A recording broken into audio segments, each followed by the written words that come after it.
Hello, my name is Amy Knight. I teach in the education department here at St. Michael's College. And today we're here to have a conversation with one of our incredible students about their experience in the going through the education program here at St. Michael's. We're recording in the Media Creation Studio, which is exciting for us. It's our first time here, so we're excited to have this opportunity. So I'll let my student introduce herself. All right. So my name is Celeste. I am a graduate student here at St. Mike's. I am a 2022 graduate where I studied art and design and elementary education with an endorsement in early childhood education, and I am currently working on my Master of Arts in Teaching degree in special education. I'm loving it. Yeah, that is a lot. That's very impressive. And could you share where you're from? Yes, I'm from Stratford, Connecticut originally. Wonderful. And so if you could tell us, Celeste, why education? It's a big question. So I feel like I've kind of known my whole life that I wanted to be a teacher. I come from a family of educators. My dad is a teacher, my grandma was a teacher, my uncle was a teacher. So it was kind of just in my blood, I feel like. I don't know if you know this, Amy, I originally wanted to be secondary ed. I thought that I wanted to be a high school art teacher. Yeah, so I came in, declared in secondary ed. But the first class that I took at St. Mike's, we did a placement in a local elementary school, and I just absolutely fell in love with that age range and just the curiosity that students have. So I quickly changed my major and haven't looked back since. I think that's something exciting about the education program at St. Michael's is that you do get into classrooms early on in the program. Definitely. Those observations right away. You do them in, I feel like, pretty much every class, either an observation or some form of teaching, which is great. Right, and that's from your very first coursework, and those opportunities build and expand as you progress through the program. So thinking about that, how did your coursework prepare you for when you get to that final stage of student teaching? So I feel like the department is kind of like naturally structured to build up your confidence along the way. So like I said, in the first class we did an observation, and you continue to do that for your first couple of classes, but then by the time you get to your methods classes of like teaching literacy, teaching math, teaching science, you actually get to spend more time in schools, get to work with a group of students, implement some lessons that you plan. And then by the time you get to your like higher level courses like ED 340 that I took with you, you work more closely with a certain student, get to know their needs really well, get to work with them over a more extended period of time. So then by the time you get to student teaching and you're working with that big group of students, I'd say you're fully prepared to be successful in that setting based on what you've already experienced in your education classes. I agree. I think that there's incredible opportunities. We have a lot of public schools in our area. We have a very diverse population in a lot of the public schools. And so there's these incredible opportunities to really get exposed to different classrooms, different age ranges, different small group setting, large group settings. And really not just in one district, which is, I think, pretty special to have that opportunity. Definitely. And I agree that we kind of move from observing to then maybe planning a few lessons to then even before your student teaching, having the opportunity to plan several lessons and modify and adjust your instruction and to really fine-tune and hone your skills before you go into that final student teaching semester. Absolutely. Could you share a little bit about your student teaching experience with as part of an undergrad? So Celeste's first degree was and licensure area was elementary ed. What that looked like? I loved student teaching. So I was in a kindergarten classroom at Westford School, which is in the Essex Westford School District. When I heard that I was going to be placed there, I thought they placed me in the middle of nowhere because I'd never even heard of Westford. Like, how far am I going to have to drive to get to this school? But it's a really, really cute school, very rural. Like, you lose service on the way out there. That's how far out there it is. But I was with 23 kindergartners and my amazing cooperating teacher. I can't even begin to put into words how amazing the experience was. Like, we'd go on hikes. Like I loved every moment of being there, got to form a really good bond with all of the students, and definitely it built my love of that age range even more. Yeah, it is a very special school. So we do have that range of opportunities to work in a rural school, opportunities to work in schools right in downtown Burlington, here in Essex and Colchester. There's a great range, but I love capturing because that's very much a Vermont experience. For sure. To embrace that. Yeah. So do you have any favorite moments that come to mind when you think about your experience in the education program? It's hard to pick. Hard to pick one. I feel like one that sticks out in my mind was the end of student teaching celebration. It's kind of a tradition in the education department where everyone who just completed student teaching, they have a little get together where they have like nice food and you get to wear your fancy dress and just get to enjoy celebrating everyone's accomplishments of the semester. So I think having that at the end of a hard semester of student teaching and getting to be with people who also completed that, it was such a good feeling to kind of wrap up the education experience as an undergrad in that way. So I'd say that, I think. It is special, yeah. So in your student teaching seminar or semester, you also have a seminar, and you are student teaching for that whole semester, and that's all you're doing. You're not taking other courses other than the seminar that's paired with that. So it's all encompassing. And so then you have that celebration at the end of to really just take a pause and be excited about that accomplishment.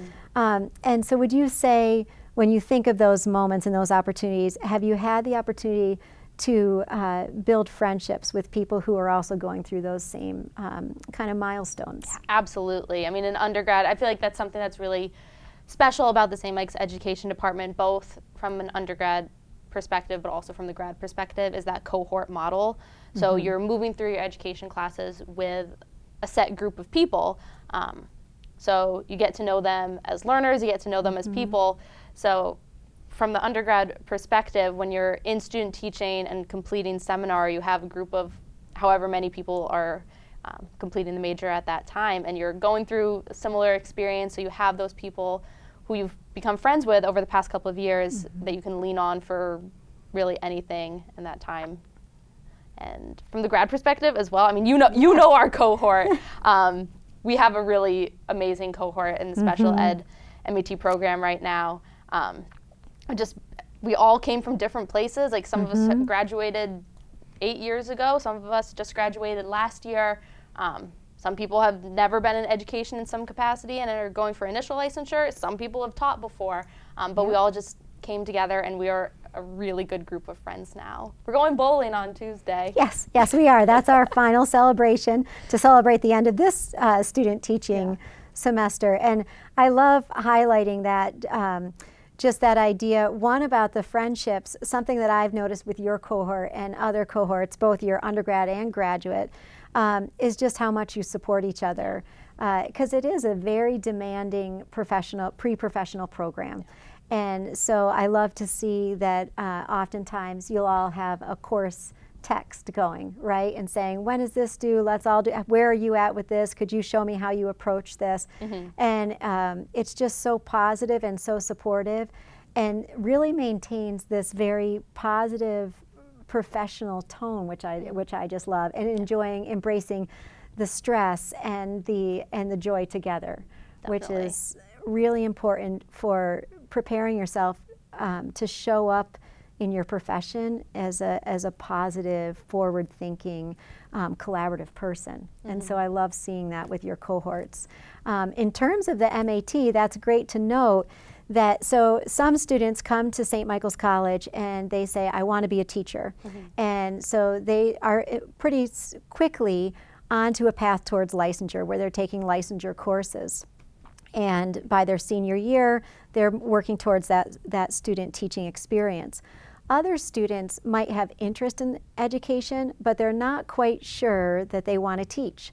And so another path that we offer in the department is education studies. So you can still take some of those licensure courses or other education courses, but you're not on a path to licensure. You're not required to student teach.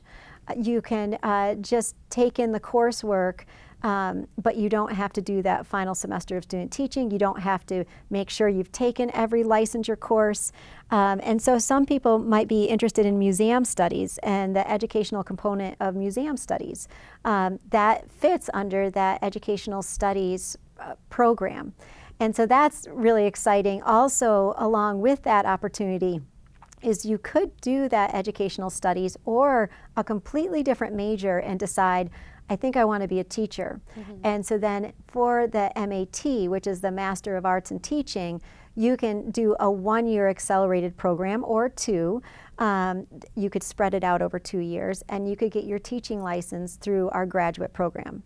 So what Celeste did was she's actually working towards a dual endorsement. So she has her undergrad time was used to earn her elementary ed license, and now she's doing the 1-year accelerated master's program to earn an additional endorsement in special education. A lot of different routes that you can go down. Lots of different routes, yes, and we can always share more information about that, just so you know all the opportunities that are out there.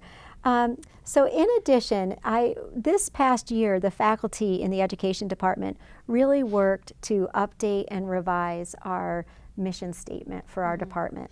And one part of our mission statement highlights that we're change agents committed to anti-racism, equity, and educational justice.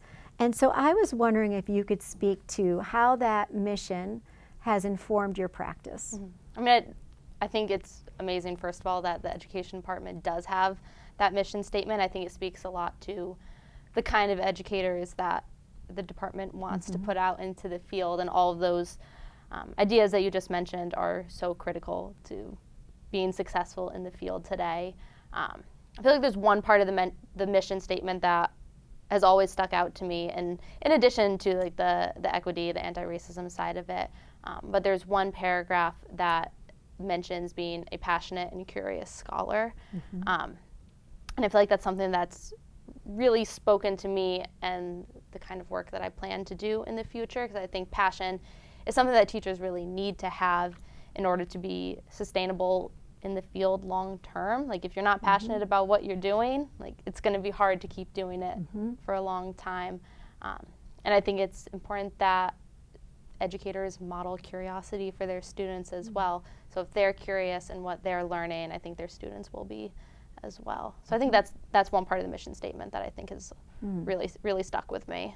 Yeah, and I think that, well, one, you really exemplify that curiosity. I see that in your work a lot, and I think that one way our program really strives to fuel that curiosity is to offer a lot of the additional professional learning workshops that we offer throughout the program, where we have evenings or opportunities where we target some of those areas of the mission statement where we're saying, so what does it mean to be an anti-racist educator? And you get to bring that curiosity to that additional learning experience. What does it mean to truly create an equitable learning environment? And I think that fuels that curiosity when we have some of those really targeted moments where we just all come together and break down those pieces and say, what does the current research show us? What does it look like for you? Where are you at when you enter this learning, and where are you at the end? And so I'm really proud of that aspect of our program, that's our foundation, and that we intentionally designed opportunities to really zoom in on those pieces of our mission, and for you to embrace it as you know, as students. So thinking about what's next. So you've done the undergraduate program, you're now done the MAT, you're going to be leaving us soon, but staying in touch. Absolutely. Yes. We're very connected, and we love our teachers to come back and share with us and work with us and stay connected. So what's next? It's a loaded question, Amy. It is. Still figuring it out, but I know I want to be in Vermont. I know I still want to be in the Chittenden County area. I think having multiple licensure areas does leave a lot of options for me, and as an indecisive person, options can be really hard. So I'm still deciding if I want to go down the general ed route or the special ed route, kind of just seeing where there's openings. I ideally would like to be in the K2 range because I love the littles, but who knows? We'll see. I will be up here, so I will be in touch. Can't get rid of me that easily. But yeah, we'll see. I will be in a classroom in some capacity next year. Yep. Yeah. I have total faith that you will, and I think whichever direction you choose to go down, you'll be incredible. Oh, thanks. We'll be very proud of you as you enter the field. Yeah, I think that's what's exciting when you have multiple endorsements, that you have that opportunity to really just, the world is open to you, and you get a choice to see what feels right. And think about the school, the age range, your licensure area, all those things, and it'll all come together. So thank you for taking the time to talk to me today. Oh, thank you. We were excited about this opportunity to share about the education program and to give you a sense of what it might look like if you came to St. Michael's and joined the education department. And you can always reach out to us and ask any more specific questions you have. Thanks so much. Yeah, thank you.